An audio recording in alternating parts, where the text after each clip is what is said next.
And we want to thank you for what you're doing in our cities around the country. And God, we really want to encourage each other. We want to spur each other on, as your word tells us to. So, God, would you just use this 45 minutes to do that, Lord? Just help each one of us to hear a little something that might help us in our context. And God, just thank you for Jeff. Thank you for Love Our Cities and the great work they've done to just stimulate these citywide serve days all over the country. God, we just pray for your blessing on this movement. And God, we pray that this movement blesses you more than anything. So, God, just take this time today and use it to advance your kingdom. We pray in Jesus' name. Amen. Amen. Thank you, Ian. All righty, well, let's get going here. Hey, I know it's summertime, school just got out, and so I know a lot of people are gone, but I'm so grateful for you that are here, and I think you're going to enjoy this time here. So first of all, I want to start off. We had some volunteer days that happened this past few weeks here in May, and I'm wondering if those of you that had a volunteer day, Costa Mesa, Irvine, and there might be others, if you could just share 30 seconds, a specific highlight of your volunteer day, as well as maybe a successful project that you had, like an idea that maybe we all could utilize in our city here. So I'm going to start off. Raina, I've been so impressed with you and your social media and just what you've been doing. If you could just share with us real briefly about your day and any idea that you have that you could share with us. Yeah, well, that's a huge compliment, Jeff. It was my first year, and I got to plan Love Costa Mesa and Irvine, but I've actually invited a local Irvine pastor, Andy, to share about Irvine. So I will share about Irvine. So with Costa Mesa, Jeff, I've been racking my brain about what to share because there's so much good things. We had 50 projects exact, literally 50, and we estimated we probably had 1,000 volunteers that came through. It was incredible. We anticipated maybe 500, so it just blew my mind. I think there's so many projects to highlight. We had projects with foster children, with our homeless folks, we had a lot of park cleanup. But one of the questions that you asked was maybe the marketing strategy was successful. And what was a huge encouragement for me for Costa Mesa is the city support that we had. All of our city council members not only showed up to the rally, or if they showed up to the rally, they also served or led a project. And that was a huge encouragement to me. And they've been asking, hey, like, what else can we do more? Can we participate more? So one of the things, Jeff, that I would like to ask you is if you have a list of projects that we could participate with City Hall, like, because that's what they asked for. And if there's any ideas people had, even on this call, like, I would love to get that list so we can send it over to our City Hall to just begin brainstorming for 2022. So that's good. Yeah. All right. Anyone else? You kind of shared for both. Anyone? Yorba Linda, I know they took place this last couple of weeks. Anyone from Yorba Linda here, or any other cities that want to share? Yes, Rachel. I'm Rachel McClure. I co-chaired the Love Yorba Linda event, and it was about 30 projects, and we had around 700 volunteers. It was my first time leading the Love Yorba Linda event. We were on hold for 2020 because of COVID, but the husband-wife team, Cindy and Wayne Scott, they laid a really solid foundation in 2019, and they had raised quite a bit of money. So we had like a really solid starting ground, and we had good relationships with the city. They were able to provide 7 to 10 projects like planting trees, which I think those were the favorites, planting trees around our city. We planted over 100 trees and shrubs. And then we had some relationships with the school district, where the school district had like campus beautification projects, painting benches. We did some pulling weeds, planting shrubs, power washing. And I think those were favorites with the students because we were able to kind of rally we had U.S. Representative Young Kim at the Yorba Linda High School. And so we did sort of like a small rally kickoff. And then we had some nonprofit organizations who also jumped in. but this being our first time leading it, like we had a lot of lessons learned in terms of like signage. People weren't sure where to go. We initially had a rally at the park, which we canceled, hashtag COVID. So we ended up, instead of doing like a rally breakfast, we ended up doing goodie bags for everyone, which was, the sponsors around our city were amazing, and we were able to stuff them with all kinds of goodies. Like we had so many awesome sponsorships, but it was super labor intensive for our volunteer staff, like to stuff 700, 800 goodie bags, and then the logistics of getting that to every project site. So it's like very logistics heavy. Overall, it was a great event. Like in the thick of it, I thought I would never sign up to do it again, but now that it's all said and done and it was a big success, I'm looking forward to next year. So there you have it. Rachel, I think you join all of us when we're in the thick of it. I think we all quit. I got not doing this. This is not worth it. But then you give it a week or so and you're like, oh, what? That was pretty cool. Maybe I will do it again. That's good. Andy, go ahead, Andy. Yeah, so this was our first year with Love Irvine, and we ended up having 25 projects, and we estimate over 550 volunteers for our first year. So pretty solid start for us. And yeah, I think one of the amazing things that we got to see was just sort of the partnerships that come out of it, and connecting our local churches with schools and different organizations. I think one of the amazing things is we had a really strong base of Chinese speaking churches participate this year, which is unheard of in our city. Most of the time, the Chinese churches have worked in silos, and for them to come together and collaborate and partner with organizations, I think they partnered with a couple of cancer organizations and were able to donate and provide drives of over like 1,000 kits for these cancer patients and things like that. So it was a pretty amazing day to see all those collaborations happening. That's great, Andy. Yeah. All right, Corey. Hey everybody, good morning. I am joining today from Colorado Springs, and our major day of volunteer service to the city Serve Day happens in October, but every May 1, we do a specific Serve Day that's oriented around local schools. So we actually take churches, local businesses, and civic leaders and circle them up around specific schools. So on May 1, we had 30 schools, and we also had 30 churches, but I would like to highlight one cool success story that I'm hanging my hat on and just praising the Lord for. We had one school, Panorama Middle, that had some civic leaders. So we had some of our city council members. We had 2 churches, one right down the road and then one further away, but had some financial resources they could bring to the table. And then we also had a business. So we had a volunteer group from T-Mobile that came out to serve. And this school claims those partners as their year-round partners. We walked into their gym and there's this banner with all of our names on it hanging up in their gym. So it is a single day of service, but we kind of empower those partners year round to serve those schools, and then circle back with them on Serve Day in October and say, let's go back to that school. Let's do another physical on-site service project to the school. At Panorama, they beautified the campus, planted some trees, some flowers, and started a teacher lounge makeover. So some really cool stuff on May 1st, circled up around schools. Good job. Awesome, Corey. All right. Hey, I want to show you this if I can find it. Here's our city leaders page. You guys have all seen this. And on here, here's our city leaders resources. We just updated this. And let me sign in here.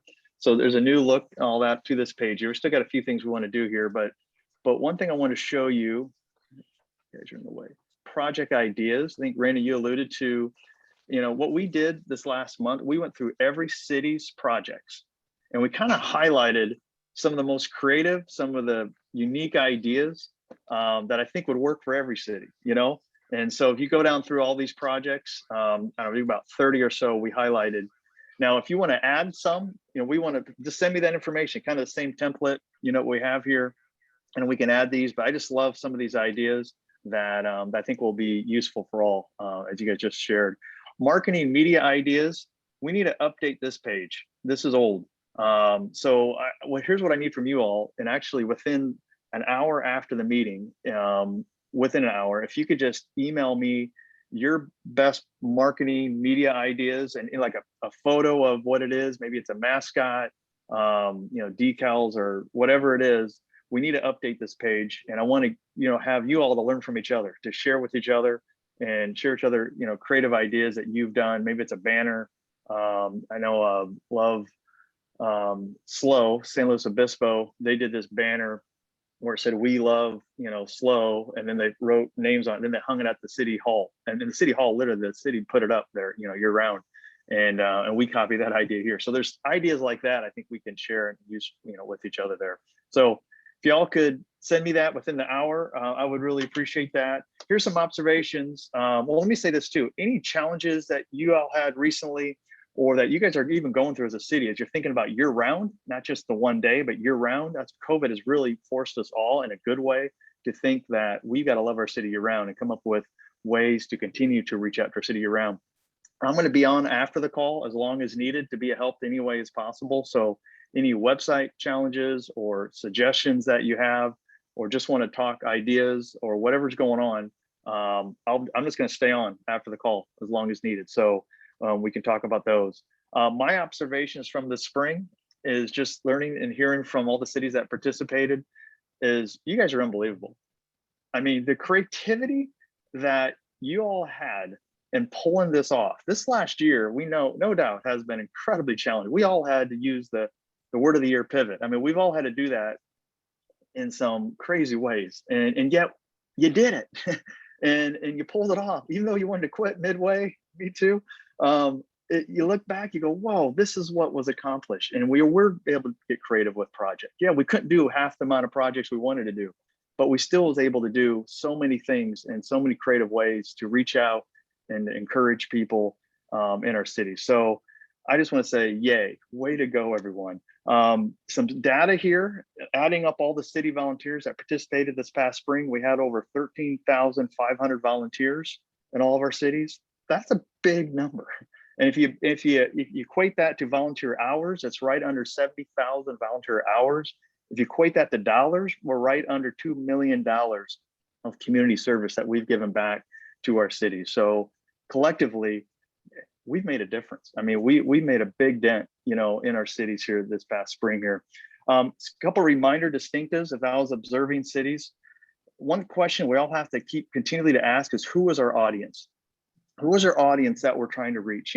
Our core audience is mobilizing churches to get out of their buildings. Absolutely, that's our core audience.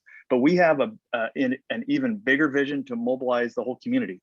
We want to inspire the whole community to make even a bigger impact. We use this distinctive that we're the church doing this with the city, not the church doing it for the city. It's not an us versus them. We're in it together. We're leading the way, but we really want to work with the whole community to be a part. The subtitle that I've been encouraging y'all to use, for your volunteer day, for what you do, is citywide volunteer day. That term, or maybe it's if you're in a county, Eric in Monterey area, you might use countywide, citywide, community-wide.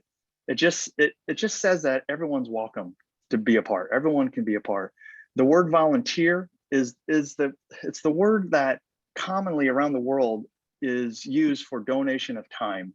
Volunteer. The word serve is more of an insider church word that I want to encourage y'all to really consider maybe moving away from. If you really want to, invite the whole community, they're going to understand the word volunteer more. They're going to word serve.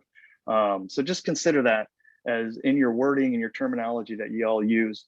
When you have a rally, make sure you're at a neutral location. You don't want to do a rally at one particular church in town, because if you do that, people from other churches aren't going to want to come to that one church, and then the whole community might not, be apt to come as well. But if you have a center of town location, a park or somewhere where there's good parking, everyone knows where it is, that's usually the home run place to be. So consider that as you guys are planning even for this fall or or next spring as well. How many of you, raise your hand, how many of you are going to be doing a volunteer day maybe later this summer or this fall?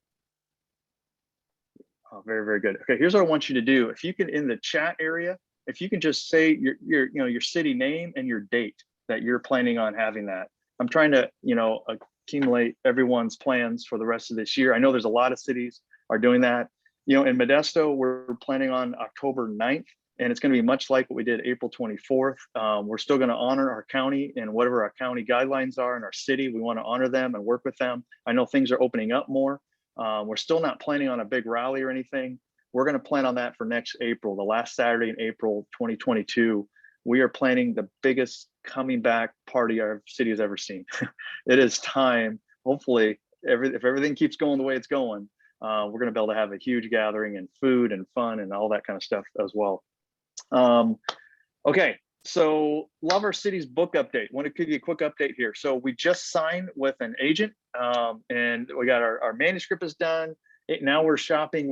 We have a number of publishers that are interested, and so we just be praying for the right publisher. This is huge that we have the right publisher. The goal is by the end of this year, we'll have a hard copy in hand, and I can't wait to show it and give it to all you, and for you to get the word out to your city, especially going into next spring. I think that's going to be the perfect timing to get this book launched and get it out there next spring. All proceeds from this book are going to go to Love Our Cities. I mean, just supporting this organization, this ministry.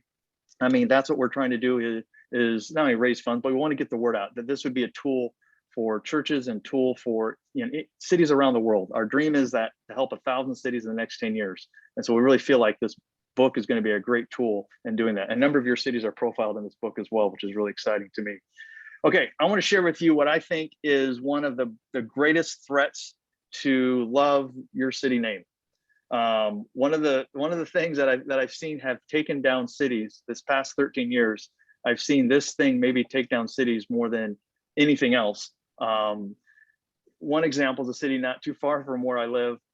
There was a great leader. I mean, she was amazing. I mean, she made it happen. She got groups together. I mean, lots of people volunteered, got it involved. But here was the downfall, is that she did it mainly alone. And it didn't include she didn't build a team well.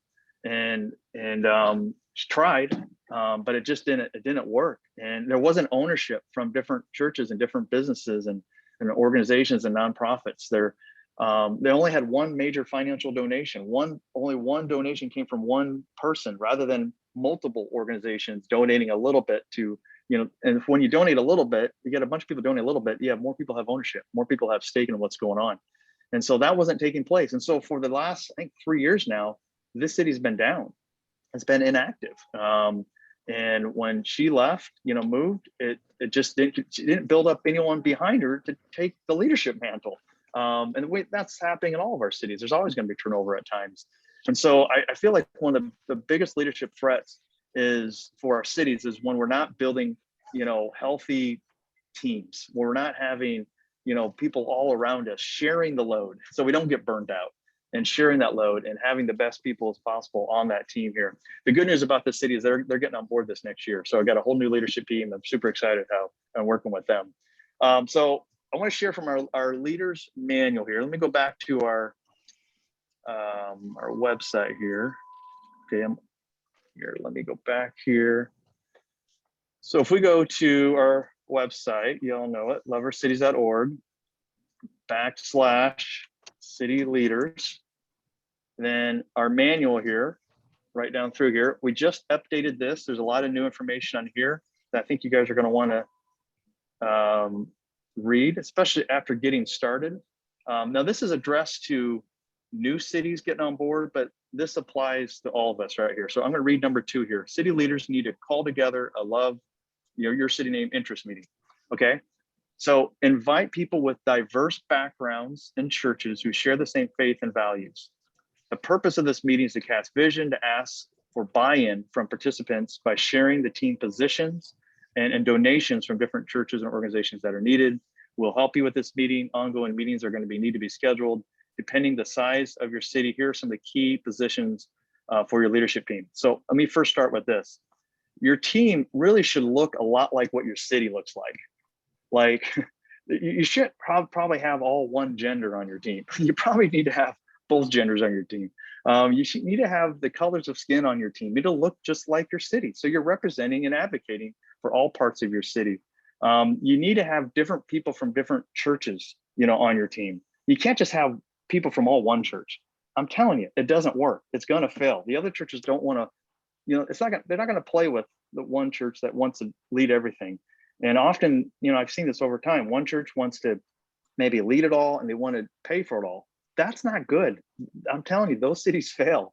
It's only when it's all shared is when it really thrives. When you have multiple people from different backgrounds of different churches apart there. Certainly we have our core leadership team needs to share the same Christian faith. That's who we are. That's who's leading this. Yes, we want to be welcoming and inviting everyone to volunteer and everyone to be a part in the whole city. But the core team, we all have to be on the same page, faith-wise.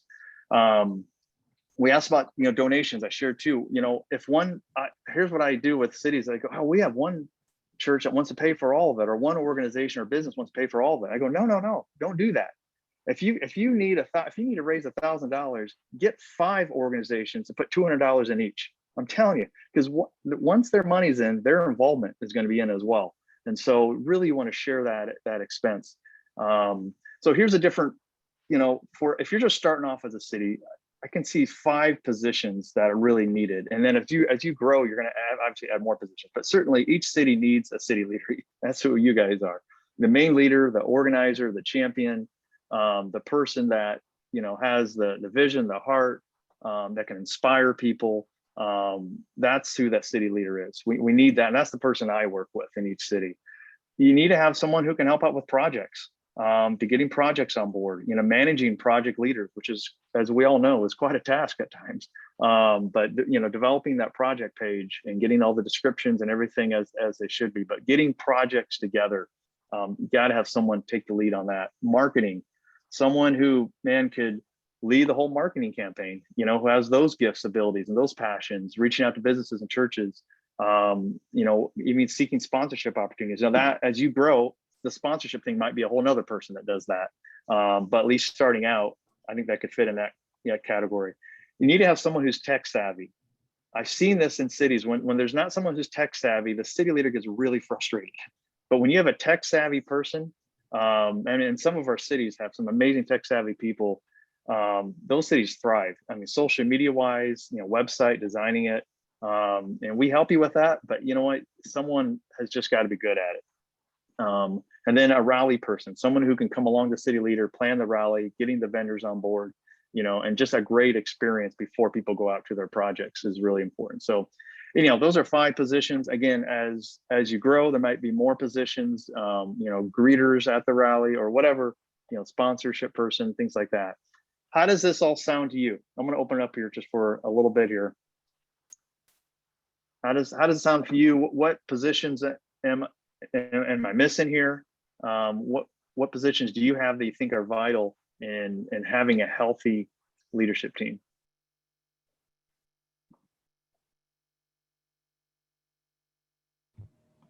Jeff, we found it was helpful to have someone on the team from the different domains, like someone from the business community, someone from the city community, because then they help get involvement from those domains. So excellent. We tried to be proactive in that. I think that's really, really good, Ian. Anyone else? Any questions about trying to build a great leadership team around you? One question came in on our private Facebook page, which if you're not a part, I really appeal to you to be a part. It's a place where you can ask questions and just share and encourage each other. So in the way you do that, you just friend me online on Facebook, friend me, and I'll include you in. But one question was asked was, how do you find the right people to fit the right spots? Anybody have any suggestions on that? How do you find the right people to fit the right spots? How do you get the right people on your team? I would mention, so one thing I would just share is when I started at my role with Cause I Love You, I took all feedback really seriously. So surveying the people I worked with, I'm creating a mechanism for them to give feedback. And quite frankly, some of the people who I think you can tell the difference between someone who's upset and critical and someone who's critical because they have a heart for this. And I think if you can find the people that are critical because they have a heart for it, that criticism or that feedback that's really helpful, those are the people that I have asked and strategically hooked in, because I'm like, you have an eye for detail, but you also have a heart to just do this work. And so some of the people that gave me the most feedback are now my biggest leaders and champions in this organization, and inviting them saying, hey, you've got an eye for this. When you see something wonky, or maybe it doesn't quite land correctly for your church or your community, will you tell me? Will you reach out to me directly? Giving them access points to you will also help you find the right people, because the people that take advantage of those access points to give you feedback and to help you, those are the people you want next to you. And they all look very different. Like I've got folks that have been doing ministry for years and years and years and years. And so that out of experience, they have a heart for this. And then I've got business leaders that are like, hey, this marketing piece, I would just tweak this and make it more impactful when you send it out. And I'm like, would you like to sit on a marketing team? I will create one and you will be on it. So that's what I would say is create mechanisms for feedback and access points to yourself, and then pay attention to the people that use those. Oh, that's good. That's really good. Kim had a question, are these all volunteer positions? And they all start out to be that way. I think as you build your team, and maybe as this thing grows, then becomes your own nonprofit, who knows where this thing is going, then that's when you have paid positions. But I think having people in the community from, like what Ian just said, business and city and church and different backgrounds, they can use their wealth of experience and to contribute in this way. So I would certainly think that these are mostly volunteer positions. All right, here's what I want to do. In the next 10 minutes, we're going to go in breakout rooms. And so I'm going to have like maybe about 3 people in each breakout room, or 4 people or so. And I just want you to share just your name, your city you're from. If you're active and your city's active right now, I want you to share your biggest needs that you have right now, and where do you want to be at in 6 months? So what are your biggest needs right now that you have when it comes to leadership team and building a leadership team, and where do you want to be at in 6 months by the end of the year? So, all right, you ready for this? I'm gonna see if I can pull this off here. All right, let's see if most people are back here. Looks like most of them are back here. Okay, guys, hope you enjoyed that time of just connecting with each other and learning a little bit from each other, just hearing about each other and just seeing each other and meeting other fellow city leaders and what each one is going through.